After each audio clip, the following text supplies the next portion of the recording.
오늘 하나님께서 우리에게 주실 말씀은 욥기 15장 1절에서 3절 말씀입니다. 15장 1절에서 3절 말씀 우리 다 같이 봉독하겠습니다. 대만 사람 엘리바스가 대답하여 이르되 지혜로운 자가 어찌 헛된 지식으로 대답하겠느냐? 어찌 동풍을 그의 복부에 채우겠느냐? 어찌 도움이 되지 아니하는 이야기 무익한 말로 변론하겠느냐? 아멘. 욥기서는 전체 42장으로 되어 있습니다. 전반적인 흐름을 본다면 욥이 시험을 당하는 과정에서 욥의 새 친구가 등장을 하게 되죠. 욥을 위로하고자 찾아온 친구들은 욥과의 열띤 변론을 통해서 이 변론이 3차까지 이어지게 됩니다. 새 친구의 변론과 또 욥의 답변으로 진행되는 이 방식이 31장에서 끝을 맺습니다.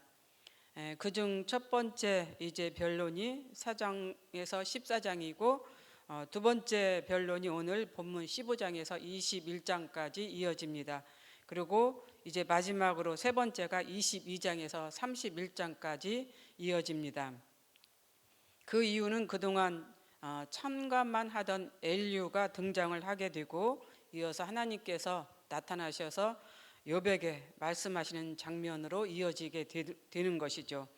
그리고 욥이 회개를 하고 또 욥이 복을 받는 것으로 이제 대단원의 막을 내리게 됩니다.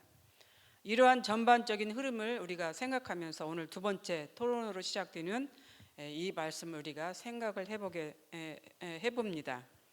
첫 번째와 마찬가지로 이제 두 번째에도 엘리바스가 등장을 하게 되죠. 엘리바스는 욥의 세 친구 중 가장 나이가 많다라고 이렇게 기록하고 있습니다.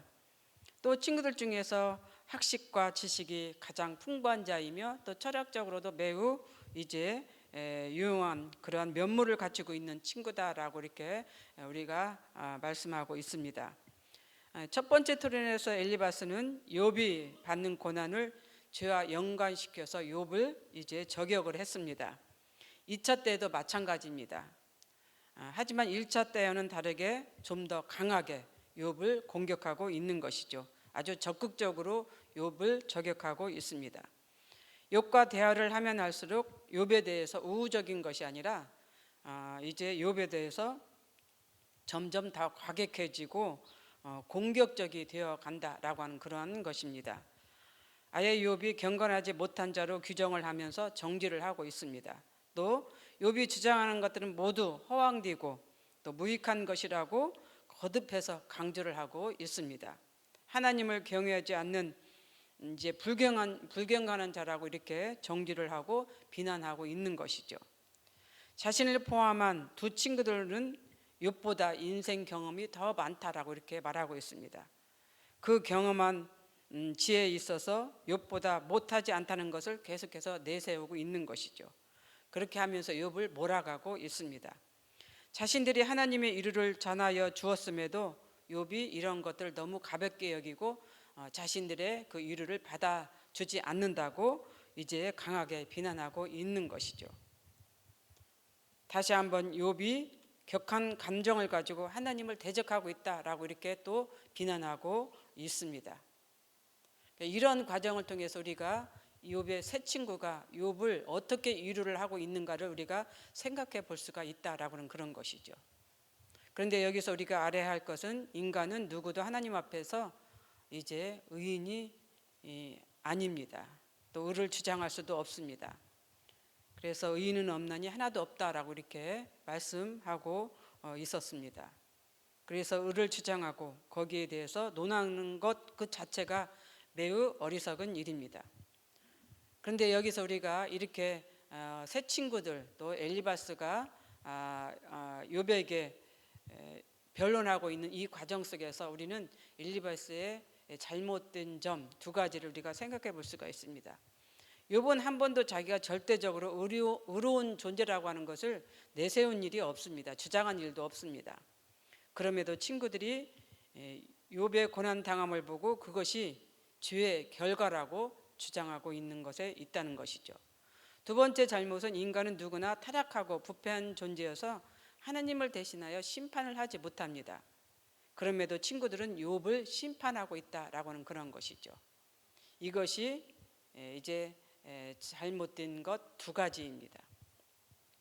보잘것없는 인간이 하나님 앞에서 자신의 의로움을 내세울 수 없다는 것이 엘리바스의 주장이라면 욥은 그것을 인정하면서도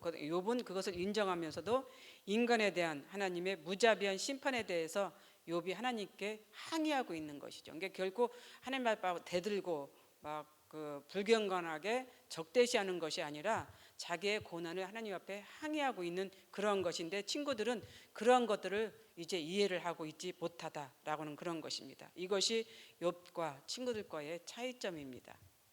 그렇습니다. 이런 대화 속에서 우리의 자신들, 또 우리의 모습들을 한번 생각해 볼 수가 있습니다.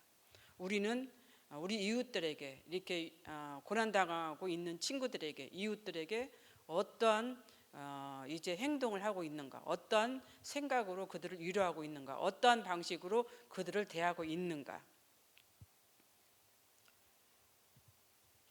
만약 우리가 이러한 친구가 있다면 과연 우리는 그 위로의 말을 받아들일 수 있을까? 반대로 우리가 욥의 새 친구와 같다면 고난에 처한 친구들에게 이 새 친구처럼 말을 할 수 있을까? 물론 현실적으로는 어렵습니다. 또 욥의 새 친구처럼 그렇게 우리가 학식과 지식이 풍부해서 그렇게 말할 수 있는 처지도 못 되는 것은 사실입니다. 그렇지만 우리의 위로를 통해서 상대방이 오히려 마음이 상하고 오히려 그 위로가 그들에게 더 피해가 된다라고 하면은 차라리 위로를 하지 않는 게 더 낫지 않을까, 이런 생각도 해보게 되는 것이죠. 그렇다면 욥기서에서 하나님은 우리에게 주고자 하는 의미가 무엇일까? 하나님은 이러한 상황을 통해서 당신의 뜻을 깨닫기를 바라고 계시는 것이겠죠. 우리 주위에도 자신의 행위를 정당화하고 절대적으로 잘못된 행동이라고 반성하지 않는 사람들이 참 많습니다. 자신의 행위, 자신의 생각, 자신의 하는 그 모든 것들을 잘못이라고, 또 그것이 옳지 않다라고 생각하는 그런 사람들이 많다라고 하는 그런 것이죠. 왜 그럴까? 아마도 그 행위가 정말로 자신이 생각할 때는 옳다고 여기기 때문에 그러한 상황들이 생길 수가 있습니다. 또 반대로 잘못 알면서도, 그것이 잘못인 줄 알면서도 절대로 인정하고 싶지 않는 어떤 완고한 마음, 고집스러운 마음 때문일 수도 있습니다. 그래서 잘못을 알면서도 절대로 인정하지 않는 사람이 있습니다. 반성하지 않는 사람이 있습니다. 그러한 사람들이 우리 주위에는 있다라고 하는 그런 것이죠. 자신을 성찰하고 돌아보는 것만큼 용기 있는 행동은 없습니다. 오늘 본문도 자신의 행위가 옳다고 여기고 자신의 생각을 주입시키는 이런 새 친구들의 이 모습들, 이런 모습들을 우리는 한 번쯤 우리가 생각해 보았으면 좋겠습니다. 과연 나는 어떤가? 고난에 처한 자에게 욥의 새 친구와 같은가? 내 생각과 내 경험을 통해서 상대방을 위로하고 또 이해시키려고 그렇게 하고 있지 않는가?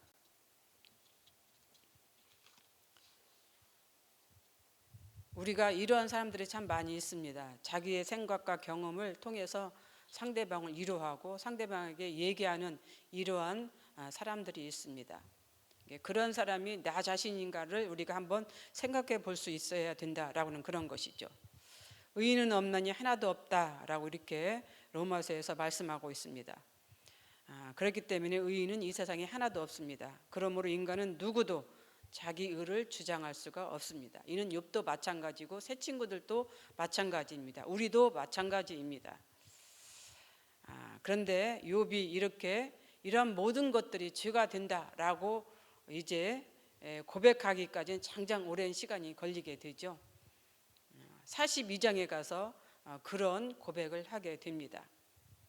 역시 자신이 그렇게 생각한 것, 의롭다라고 생각했던 그것이 죄가 된다라고 하는 것을 이제 고백하고 있는 것을 볼 수가 있는 것이죠. 그래서 욥이 고백하기를 그동안에는 이제 자신이 귀로 듣는 하나님을 이제 하나님으로 여겼는데 이제는 직접 눈으로 뵙는 이제 하나님이었다라고 이렇게 고백을 하게 되는 것이죠. 우리가 여기서 생각하는 것은 그 귀로 듣는 거, 또 눈으로 직접 보는 거.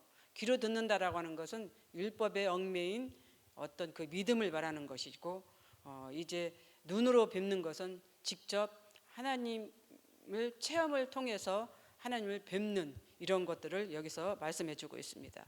우리가 위로자가 될 수 있는 것, 또 상대방에게 위로의 말을 할 수 있는 이런 상황도 어떻게 보면은 우리의 직접 체험, 하나님의 은혜를 통해서 위로를 한다라고 하면 상대방도 그 위로가 아마 마음에 스며들 것이다라고 이렇게 생각을 갖게 됩니다. 그렇습니다. 우리 주위에는 정말로 피치 못할 고난 속에서, 재난 속에서 힘들어하는 사람들이 있습니다. 그런 사람들에게 우리가 위로자가 되어야 되는데, 어설픈 말로 위로하기보다는 어떻게 보면은 같이 있어주는 것 그 자체 하나가 그 사람들에게 정말로 위로가 되지 않을까, 이런 생각을 해보게 되면서 우리 주위에 있는 그런 사람들에게 정말 하나님의 위로를 전할 수 있는, 또 그리고 우리의 마음을 전할 수 있는 우리 위로자가 되었으면 좋겠습니다. 기도하겠습니다.